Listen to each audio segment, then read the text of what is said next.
14 अप्रैल को जयंत जी और अखिलेश जी को साथ ले जाने का क्या रणनीति? देखिए, रणनीति नहीं है, हमारा प्रयास है कि हम सब लोग मिलके जो सामंतवादी और जो मनुवादी ताकतें हैं, जो भारतीय संविधान को खत्म कर देना चाहती है, उन ताकतों को रोकने का काम करें। और इसमें हमने पहल की, हमने उन दोनों भाइयों से कहा कि आइए, इस बार सबसे बड़ा काम ये है कि 14 अप्रैल पे जहाँ बाबा साहब अम्बेडकर पैदा हुए, मऊ जन्मभूमि, हम लोग सब लोग नमन करने चलें, क्योंकि वो भी इस लड़ाई को अब लड़ना चाहते हैं और हमने इसके लिए सार्थक प्रयास किए कि लड़ाई लड़ी जाए। और ये लड़ाई तब तक चलती रहेगी जब तक असमानता की व्यवस्था खत्म ना होके और भारतीय संविधान यहाँ पूर्ण रूप से लागू ना हो। उसको लागू कराने के लिए हमें सरकार की जरूरत है, क्योंकि कानून सड़कों पे नहीं बनते। सामाजिक न्याय सम्मेलन का आयोजन हुआ है, लेकिन क्या कह सकते हैं कि भीम आर्मी और आजाद समाज पार्टी की ओर से सियासी संखनाद भी है? नहीं, ये तीसरा सामाजिक न्याय सम्मेलन है। हमने, हमारी पार्टी और संगठन ने तय किया था कि हम 7 संभागों में सम्मेलन करेंगे और उसके बाद जो चुनावी संखनाद होगा वो होगा जयपुर से। फिर उसके बाद जो 7वां सम्मेलन हमारा रहेगा जयपुर संभाग वाला, उसी को हम लोग जो हैं वो फिर हम महासम्मेलन करेंगे। और ये इसलिए क्योंकि यहाँ जितनी भी सरकारें बनी उनमें जिस तरह से हमारे लोग ठगे गए, अब हमारे लोगों का इन पर भरोसा नहीं।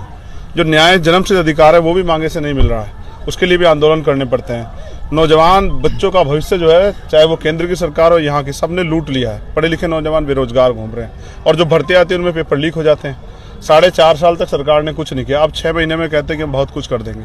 अब जनता का और स्पेशली हमारे लोगों का, दलित, पिछड़े, आदिवासी और जो अल्पसंख्यक समाज के लोग, उनका भरोसा इन सरकारों से उठ गया। अब जब तक उन पर किराए का मकान था तब तक उनकी मजबूरी थी न देना। अब उनका अपना घर, आजाद समाज पार्टी यहाँ मजबूती से काम कर रहा है और वो जानते हैं कि जब भी अन्याय होता है तो यही संगठन, यही पार्टी है जो इस अन्याय के खिलाफ लड़ती है। जब सब चुप बैठ जाते हैं तो वो आपने देखा कितने बड़े पैमाने पे यहाँ आए और अभी भी पूरी फोर्स लगी उनको रोकने के लिए कि वो किस तरह से इस कंपाउंड में ना आ जाए। उनका प्यार और उनका विश्वास आजाद समाज पार्टी को ताकत दे रहा है। दिन प्रतिदिन आजाद समाज पार्टी मजबूत हो रही है। हमारा प्रयास है आदिवासी, दलित, पिछड़े, अति पिछड़े और जो अल्पसंख्यक समाज है उनको इकट्ठा करके उनको राजनीतिक शक्ति देने का समय आ गया। किसान मेरे मिलकर अपनी लड़ाई लड़े। 200 सीटों पे चुनाव लड़ी। इसका फैसला हमारे प्रभारी और अध्यक्ष जी खड़े हैं। उदयपुर में जो घटना हुई, इसका फैसला जो है ना, वो पार्टी का फैसला है। सर, उदयपुर में मैं तो पार्टी का एक वर्कर हूँ। जो पार्टी का आदेश था, आज सम्मेलन था, मुझे बुलाया गया, मैं आज जो उनका आदेश होगा उसको हम लोग पालन करेंगे। मुझे लगता है आज प्रभारी जी आपको शायद कोई यहाँ के बारे में कोई अच्छी न्यूज भी देंगे। तो हमारा काम है इस अन्याय के खिलाफ लड़ना। और अभी एक हमारे लोगों ने पंचायत की, आपने तो किसी एक साथी ने सवाल भी पूछा था मुझसे, तो उस पंचायत के बाद पूजा भील के साथ जो अन्याय हुआ, उसको किस तरह से जानवर की तरह काटा गया, और बलात्कार की जो घटना है, ऐसी घटनाएं हो रही हैं, तो इसका मतलब उस पंचायत के बाद भी हमें क्या मिला। और वोट का अधिकार बाबा साहब ने हमें मांगने के लिए नहीं दिया कि भाई हम मांगे किसी से। हमारे लोग उनसे मांग रहे हैं जो खुद अपनी कुर्सियों के लिए लड़ रहे हैं। हमारे लोगों को चाहिए कि वो अपनी ताकत बना ले। तो मैं उन सब साथियों से भी कहूंगा जो इधर उधर घूम रहे हैं कि वो भी आके हमारे साथ खड़े होकर ताकत बनाने में मदद करें। भाजपा और कांग्रेस की आपने बात की, तो क्या आजाद समाज पार्टी एक तीसरे मोर्चे के रूप में विकल्प हो? हम लगातार इसकी तैयारी कर रहे हैं, इसलिए हमने इन दलों, इन वर्गों की जो पार्टियां भी हैं उनसे भी हमारी जो है लगातार, हमारे प्रभारी जी की, अध्यक्ष जी की, दूसरे भी हमारे प्रभारी, सबकी बातचीत चल रही है। बड़ा सवाल ये है, अभी इंद्र मेघवाल के न्याय की घटनाएं, उसमें कुछ बहुत बड़े काम नहीं हुए। जितेंद्र मेघवाल के परिवार को अब तक न्याय नहीं मिला है। कार्तिक भील का परिवार 3 महीने ज़्यादा हो गया सड़कों पे धूल फांक रहा है। उसके बच्चे याचना कर रहे हैं, लेकिन अभी तक कोई कार्रवाई नहीं हुई है। उसके बाद ओम प्रकाश रैगर का मामला हो और तमाम तरह से जो और अन्याय के मामले हैं जो रोज हो रहे हैं, चाहे सामाजिक असमानता का हो, चाहे उसके अलावा सामाजिक बहिष्कार का हो, चाहे घोड़ी से उतारने का, कुछ भी हो, उनमें भी कोई ठोस कार्रवाई नहीं हो। जो सरकार हमें न्याय नहीं दिला सकती वो हमें अधिकार क्या देगी? तो इस निकम्मी सरकार पे हमारे लोगों का भरोसा नहीं। इसलिए जो बेचैनी है, वही बेचैनी जनता के विस्फोट के रूप में आपको देखने को मिली कि वहाँ पूरा प्रशासन शासन भी फेल हुआ, सारे बैरिकेडिंग तोड़ दे गए और वो पूरा ग्राउंड खचाखच भरा हुआ था। वहाँ बैठने की जगह नहीं थी, ना खड़े होने की। तो जनता तैयार है बदलाव के लिए, क्योंकि जनता अब थक चुकी है इनके झूठे वादों से, झूठी बातों से। जनता अब इनकी बातों में नहीं आने वाली। क्या कह रहे थे? 14 अप्रैल को जयंत जी और अखिलेश जी को साथ ले जाने का क्या रणनीति? देखिए, रणनीति नहीं है, हमारा प्रयास है कि हम सब लोग मिलके जो सामंतवादी और जो मनुवादी ताकतें हैं, जो भारतीय संविधान को खत्म कर देना चाहती है, उन ताकतों को रोकने का काम करें। और इसमें हमने पहल की, हमने उन दोनों भाइयों से कहा कि आइए, इस बार सबसे बड़ा काम ये है कि 14 अप्रैल पे जहाँ बाबा साहब अम्बेडकर पैदा हुए, मऊ जन्मभूमि, हम लोग सब लोग नमन करने चलें, क्योंकि वो भी इस लड़ाई को अब लड़ना चाहते हैं और हमने इसके लिए सार्थक प्रयास किए कि लड़ाई लड़ी जाए।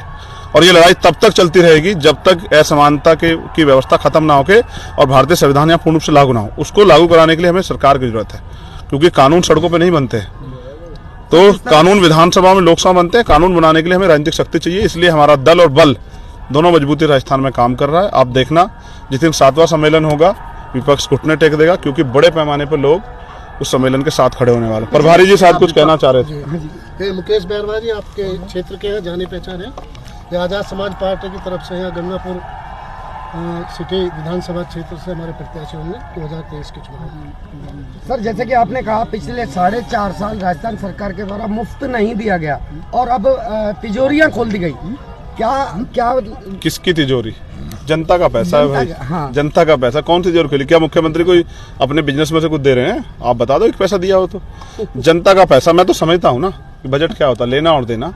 जनता से लिया जो टैक्स है उसी को जनता को दे रहे हैं। 4.5 साल तो दिया नहीं, 4.5 साल तो अपने लोगों को दिया। सरकार अब आप देखो भेदभाव करती है। 51% नौजवान है राजस्थान में, और उसके क्या हालात हैं?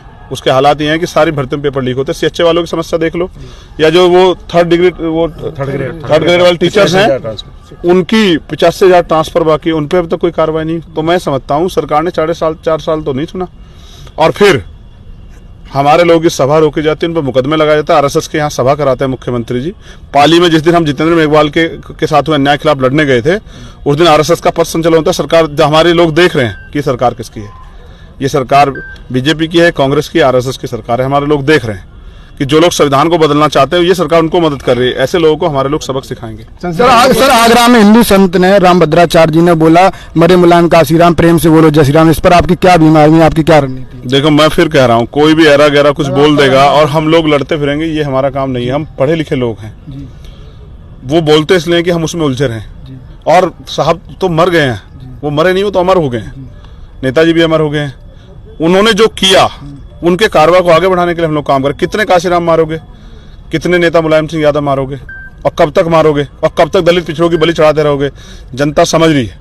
अब सबक सिखाने काम करेंगी। जो मुलायम सिंह जी में आस्था रखते हैं, जो काशीराम में आस्था रखते हैं, वो भद्राचार्य जी को बताएंगे। किस दिन पंडाल भी खाली मिलेगा और खाने के लाले पड़ जाएंगे। और स्वामी प्रसाद मौर्य जी पर FIR हो गई नारा देने पर। देखो, मैं फिर कह रहा हूँ, ये सरकार तानाशाही सरकार है। जो हक की बात बोलेगा उस पर मुकदमा हो जाएगा। और मुकदमे से कौन डर रहा है आजकल?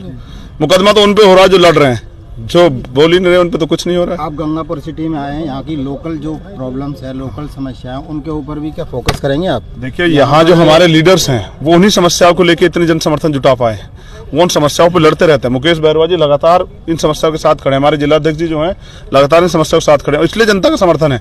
और मैं ये कहता हूँ, मुझे विश्वास है कि उनके नेतृत्व में यहाँ की जनता के जो बुनियादी मुद्दे हैं वो हल होंगे, उनकी समस्या हल होगी और उनको नए अवसर पैदा होंगे। तो एक सवाल और पूछना चाहेंगे, यहाँ पे एक पांचना बांध है, 16-17 साल से बंद पड़ा हुआ है। उसके ऊपर सरकार है, कांग्रेस की हो चाहे बीजेपी की हो, राजनीति करती आ रही है। क्या आपकी MLA बनेंगे, यहाँ सरकार बनेगी तो आप खुलवा पाएंगे? देखो, मैंने फिर आपसे कहा, आप भी इस बात को कह रहे हैं, आप भी इस बात कह रहे हैं कि ये सरकार यहाँ की जनता से राजनीति कर रही है। ये आपने कहा। लोग MLA बने। अगर मीडिया के लोग भी ये कह रहे हैं कि यहाँ की सरकार यहाँ की जनता से राजनीति कर रही है, तो आप समझो कि मीडिया भी इस बात को समझती है और जनता भी समझ गई है। मैं आपसे वादा करता हूँ, जनहित का जो कार्य है, जो होना चाहिए, जिसको जनता चाहती है, वो होना ही चाहिए। हम उसके साथ खड़े। तो गंगापुर सिटी से अब शंखनाद निश्चित रूप से, गंगापुर सिटी का शंखनाद और राजस्थान का शंखनाद जो है, मोटी संख्या में बने विधायकों को कांग्रेस खरीद लेती है। छोटी मोटी संख्या में बने, वो उनके जो टिकट बेचते हैं उनके विधायकों को खरीद लेती है। ये ना बिकने वाले लोग हैं, आज तक हमें तो खरीद नहीं पाई। एक सवाल शेखर जी, जब आपने दल बनाया था राजनीतिक, तो बहुत पुराने साथियों ने आपका साथ छोड़ दिया था, और आज आपकी राजनीति को लोग स्वीकार कर रहे हैं, तो क्या कहेंगे आप? अच्छी किताबें जल्दी समझ नहीं आती जी, तो अच्छे लोग भी जल्दी समझ नहीं आते। मेरा व्यक्तिगत यहाँ मुझे MP MLA नहीं बनना है राजस्थान में, लेकिन यहाँ 5-6 साल से हमारे नेता अनिल धेनवाल जी, सत्यवान जी और तमाम साथी हमारे, संजय वाल्मीकि, तमाम लग रहे हैं, अजय, तमाम सब लोग, सुमित लग रहे हैं दिन रात।